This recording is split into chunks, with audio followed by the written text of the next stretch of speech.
everybody, my name's Helen, and today I'm going to bring you my top 10 books of 2014. I don't have any of these books with me, so you will see the pictures over here, and I will also have some honorable mentions at the end.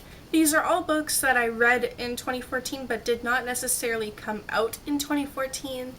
They are just the books out of this year that I enjoyed the most. And I tried not to include rereads, although there is a reread in the honorable mentions.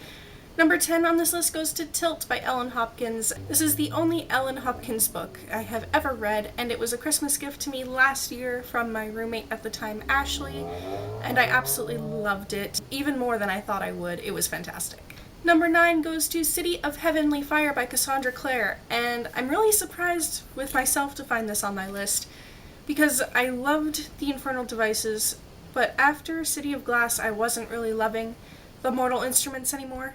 But when the final book was coming out, I decided that it was finally time for me to dive back into the world, and I reread City of Bones, City of Ashes, City of Glass, and City of Fallen Angels in May, and then read City of Lost Souls just in time to pick up City of Heavenly Fire, and I think I finished it in like 2 days because I couldn't put it down, and it was a really, really good conclusion to the series. Number 8 on this list goes to Stolen Songbird by Danielle L. Jensen, I believe her name is. And I was not expecting to like this book. I read it as an arc from NetGalley, and it sounded interesting, which is why I asked for it. When I started reading the beginning of it, I didn't think I was going to like it, but then the main character started to grow on me, and then Tristan, the love interest, became one of my fictional boyfriends, and it was just so much better than I ever could have imagined it would be. And I need the sequel in my life. Number 7 on this list goes to Eleanor and Park by Rainbow Rowell, and I loved it so much. I read this with the Anserly Book Club here on YouTube with Christina Horner, and it was so much fun, and I wasn't really sure if I was going to read it, and then I saw one of Christina's update videos, and I just knew how badly I needed to read it, so I kind of speed read it. I finished it in a day, I'm pretty sure. Number 6 on this list goes to Cruel by Jennifer Albin, which is book 1 in the Crow World trilogy. I haven't continued on with it yet. I haven't read Altered. I'm waiting for the final book to come out. But this book was so freaking good, and it has one of the most beautiful covers ever to exist. And more or less, it's about people who can literally weave time and space into a tapestry. Number 5 on this list goes to Landline by Rainbow Rowell, another Rainbow Rowell book, and this one was so fantastic. It's the adult book of hers that just came out this year, and I just can't get over how fantastic her writing is. I'm so in love with Rainbow Rowell.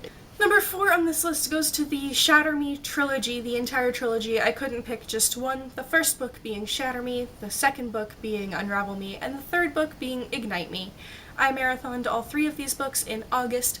Absolutely loved them. I can see why Whitney from over at Witty Novels raves about them so much. Warner is fictional boyfriend fabulousness, although I feel like Kenji is kind of underrated. I'm actually super in love with Kenji. And number 3 on this list again goes to a series. It goes to the Lunar Chronicles. So the first book being Cinder, the second book being Scarlet, and the third book being Cress. The sci-fi fairy tale retellings by Marissa Meyer. They're so freaking good. I cannot get enough of them. I can't wait for Fairest. I have it pre-ordered already. I can't wait for winter. I need them in my life. I do. Number 2 on this list goes to Attachments by Rainbow Rowell. And this is probably my favorite book of hers, which is interesting considering it's most people's least favorite. But I love Lincoln, and I love Beth, and I love Jennifer, and everything about that book was just so great to me, and I adored it so much. And finally, number 1 on this list goes to We Were Liars by E. Lockhart. I read this book for the Booksplosion read-along, and it was so amazing. I had heard so many mixed things about it, I wasn't sure how I was going to feel about it. But every time that seems to happen, I end up really liking the book, and I think it's because my expectations are lower, but that doesn't matter because it's my favorite book of the year. And of course, I have 3 honorable mentions, the first one being Fangirl by Rainbow Rowell, and I adored this book, but I think it is my least favorite out of her 4, which is why it's not on this list, and I read all 4 of them this year. However, Carry On is going to be a thing, and I am ridiculously stoked for that. Also on the honorable mentions is The Coldest Girl in Cold Town by Holly Black, and this is the first Holly Black book I have ever read. I just adore Holly Black.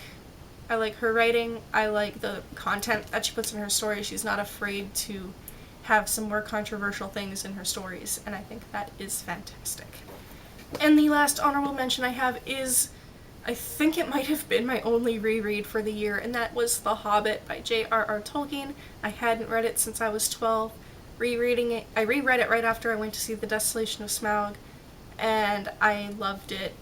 As always, it's so good. Those are my top 10 books of 2014. What were yours? Leave them in the comments down below. I respond to every comment on my videos, and I absolutely love hearing from you. And I will see you soon with a new video.